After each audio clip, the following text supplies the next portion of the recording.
Բարև ձեզ։ Շնորհակալ եմ շատ եւ ձեր շնորհիվ որ ես ազատության մեջ եմ։ Ասում եմ հանրային ճնշման արդյունքում է։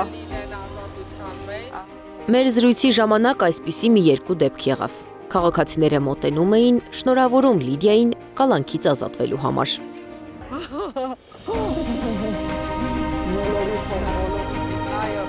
Ամռանը կալանավորվել է, ձմեռնամուտին վարչական հսկողությամբ տուն վերադարձել։ Մայրիկից, հարազատներից հեռու 5 ամիս անցկացրել է Աբովյան քրեակատարողական հիմնարկում։ Ես որ ազատության մեջ եմ, օրինակ մի փոքր բան հենց ինձ առնչվող, այս քանակությամբ քաղբանտարկյալ չկար օրինակ, հա, փորձում եմ հասկանալ ով որտեղից, ինչու, այս ինչ է կատարվում ընդհանրապես, փորձեմ հասկանալ իմ երկրի հետ ինչ է կատարվում, ինձ համար ավելի շատ դա է անհանգստացնում։ Մայրաքաղաքում նոր շենքեր են ավելացել, ծառերը պակասել, նկատում է Լիդիան, բայց ավելի հետաքրքրում է, թե որ գործիչն է ազատության մեջ, որը բանտարկված։ Դեռ լավ չեմ հասկանում ինչ է կատարվում։ Լիդիային քրեակատարողական հիմնարկում 6-օրյա կարանտին էին սահմանել, հետո տեղափոխել խուց։ Կենսական պայմանները, ծառայողների վերաբերմունքը իր եւ մյուսների նկատմամբ լավ էր, ասում է Լիդիան։ Խցակիցների հետ հասցրել է անգամ ավանդույթներ ձեռք բերել։ Ազատվելուց հետո գնացի խցակցից տեսնելու, ասում եմ երեկոյան աղոտ քարեցի հաց կերանք, առավոտյան աղոտ քարեցի նախաճաշ արեցինք, այնպես որ իմ խցում ոնց որ թե ավանդույթը պահպանվում է։ Հետո նաև շաբաթ օրերը, շաբաթ երեկոյան աշխատում էինք, խունկ էինք վառում ու աղոթք էինք անում, որպես կիրակնամուտ։ Ամեն 5 շաբթի դատավարության գնալիս քրեակատարողական հիմնարկում գտնվող կանայք հույս էին ունենում էլ չտեսնել նրան խցում կալանավորված։ Ապշել էին, երբ կալանքը երկարաձգելու որոշում էր կայացրել դատավորը։ Մեկ-մեկ հարց ու փորձ էին անում հասկանալով թե ինչ է կատարվում ու ասում էին այս քո տեղը չի գնա այստեղից։ Կամ ասենք կատակով դուռը փակում էին, որ պիտի գայի դատից հետո մտնեի ներս, ասում էին գնա ստեղից, էլ հետ չգաս, խնդրում ենք։ Այս քո տեղը չի, որ պիտի լինես։ Կարոտում էր ազատությունը, նորմալ սպասքից օգտվելը, հարազատների հետ զրույցները, բայց մտորումները Բագրատ Սրբազանի շուրջ էին։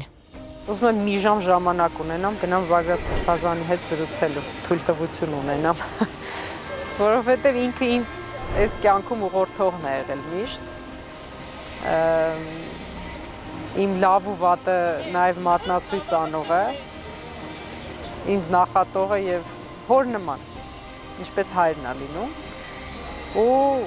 հիմա իր խորհուրդների կարիքը շատ ունեմ, բայց հնարավորություն չունեմ իր հետ շփվելու։